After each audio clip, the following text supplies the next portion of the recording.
If you have paid attention to the F1 media recently, it is likely you would have seen the news of Liam Lawson being promoted to Red Bull after just 6 races. Technically 11 races, but you get the idea. And this got me thinking, Bro participated in 11 F1 races before obtaining a top seat in the sport. Some drivers on the grid have waited 10 years for a slight opportunity like that, with some never even getting it at all. So this also led me thinking some more. Who is the fastest to truly make it in F1? Now, I have defined making it in F1 as the following: the shortest amount of time it took for a driver in F1 to go from being a rookie to obtaining a drive at a top team. Originally, I wanted this video to be defined as the shortest amount of time it took for a driver starting from their junior series to go to F1, but that is kind of common knowledge since Max takes that record, and even then, there are billionaires who just pay for a seat like Andrew Tate over here, so we're not doing that. Plus, I thought my idea was a little bit more interesting, so with all of that, let's call this the F1 Top Seat Speedrun and talk about the many drivers on this list. Also, for convenience sake, I will keep this list as recent as possible since it's easier information to find and how back then teams used to really gamble on rookies and put them in championship cars immediately, so I hope you understand. And finally, of course, I may miss out some obvious names, so feel free to continue the list in the comments below. So with that, join the Discord if you haven't, since good vibes are only in there, and subscribe if you're new if you can't wait for this 2025 season. So enough yapping, and here is the history of F1 top seat speedruns. Let's start in a descending order, or in simpler terms, the longest to shortest, and I will start with Max Verstappen, who took 1 season plus 4 races to get a top seat in 2016 at the age of 18, might I add. Max joined the grid in 2015 at the very young age of 17 years old, and as we know, he made shockwaves in the grid. Everyone criticized him off the bat because he is 17 years old and he will crash and be stupid. And to be fair, were they wrong? He had some crashes, including that heavy Monaco one, and made some decisions, I'll put it, like when he denied team orders in Singapore, but it was probably the 5th or 6th fastest car that season.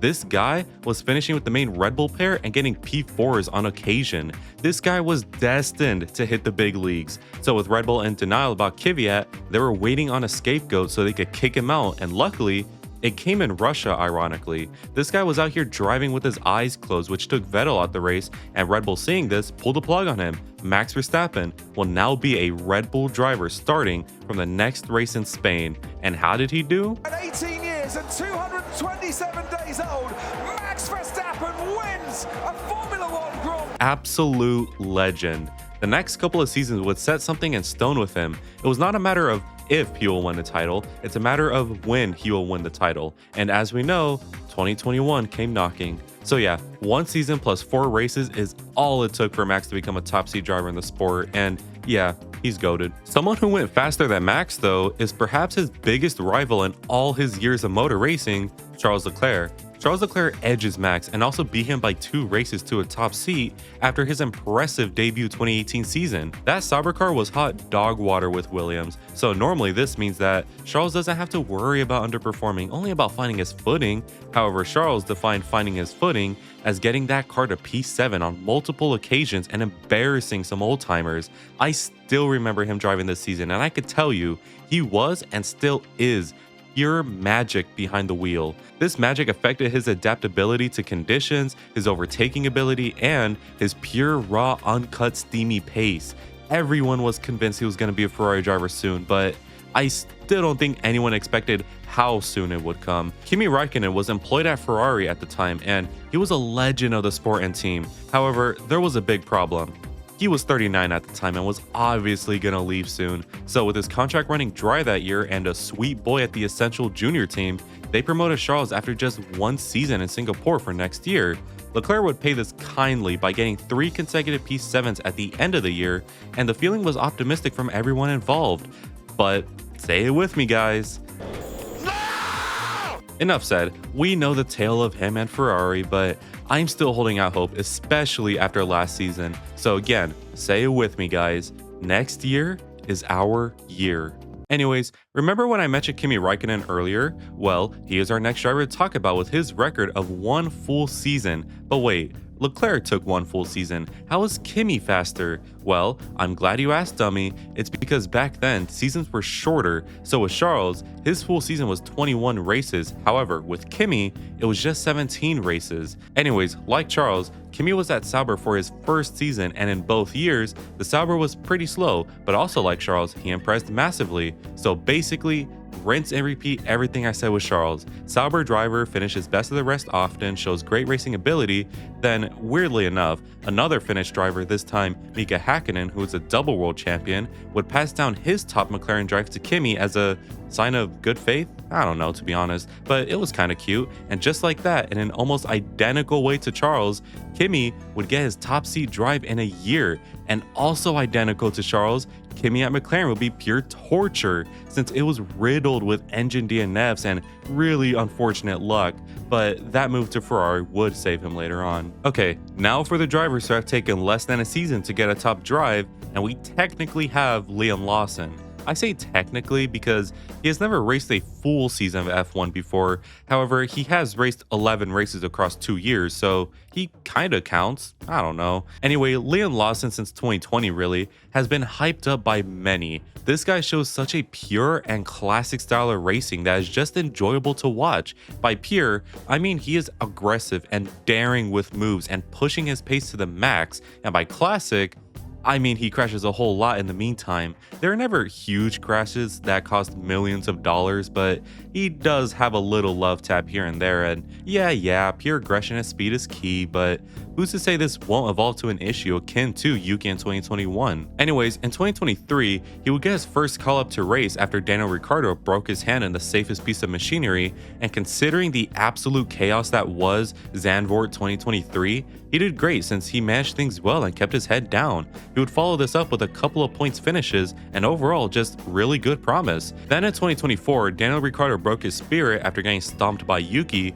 which allowed Liam to take over permanently, and here he would be again paired with Yuki and get some more points, and when the season was done, he would be announced as a Red Bull Racing driver for 2025. Now, in comparison to other people before him, not that impressive, but I mean, he did show promise here and there. However, I really just have the feeling he needs more practice, but no matter, the ball is in Red Bull's and Liam's court, so let's see what they are possibly cooking. Another Red Bull Junior that we should talk about is Alex Albon, and this one is kind of funny. This reminds me of those stats where it only consists of legendary players and an average Joe who's just there. I don't want to sound mean, but is this not true? Anyone who's made it into a top team this quick usually ends up becoming a champion, but I suppose Alex's career ain't over yet.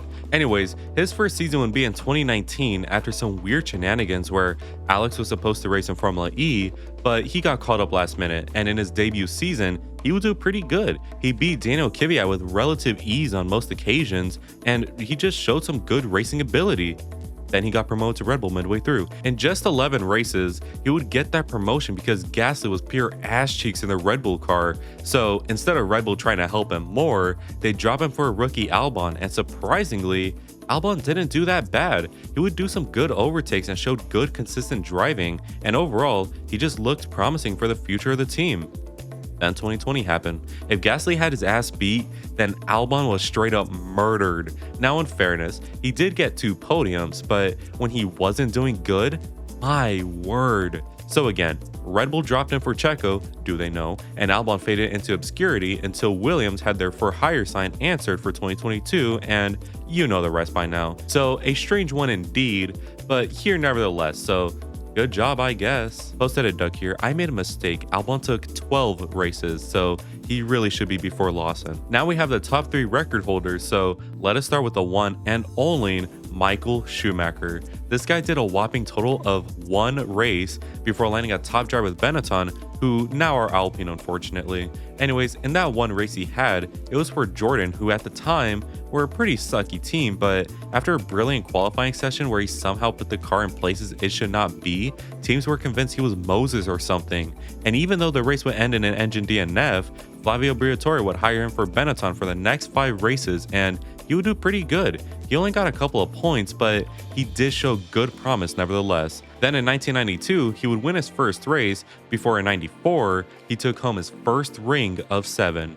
Really working with nothing here to be honest, since again, he did just 1 race, plus he is, you know, the Michael Schumacher. So yeah, moving on I guess. Now for someone easier, Lewis Hamilton. Bro didn't even need one race, since for his debut season he would be racing with McLaren alongside Fernando Alonso, and perhaps the best thing from that is how he kinda whooped his ass. If that teammate rivalry was an MMA fight, it would end in a draw, but with people kinda deciding Lewis was the winner from it, Alonso and Lewis would finish equal on points, but Lewis was ahead on countback, so what on earth did he do? Well, in Australia, he held his ground against Alonso and got on the podium on debut before winning his first race 7 races in. Starting from there, he would deadass launch a title charge and look set to win it in China, but you remember he was a McLaren driver and bottled accordingly. But still, that is mighty impressive for someone in their first season ever of F1. And of course, we know the story after that.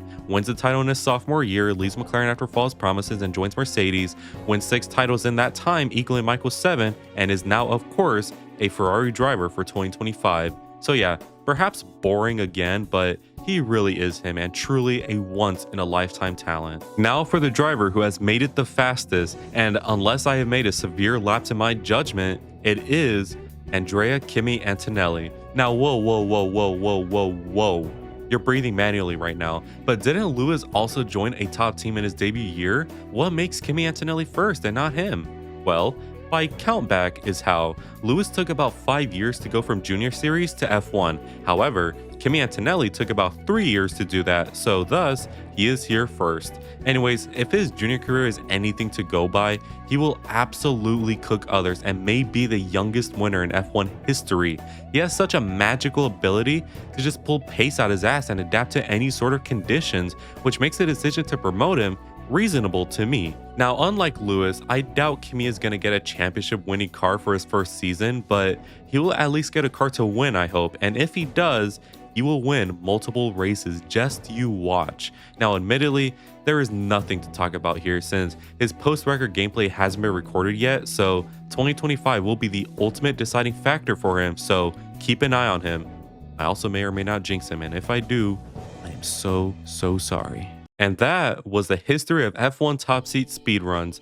A stupid idea, yes, but what can I say? I'm bored in this offseason. There's just nothing to talk about, so expect more yap sessions until February. Also, I know I missed some names like Jacques Villeneuve, Damon Hill, and just about most of the 50s drivers, but I purposely skipped them because there would simply be way too many names to choose from, so I just tried to keep the names recent and popular. Anyways, I want to give a quick shout out to all members of the vlog for their continued support. And remember, if you want to see videos early and get some more cool benefits, make sure you're joining since it also really helps me out. Anyways, if you enjoyed today's video, don't forget to like and subscribe for better content, and make sure to let me know in the comments if I missed anyone. And as always, have an amazing day. Good weather for the duck.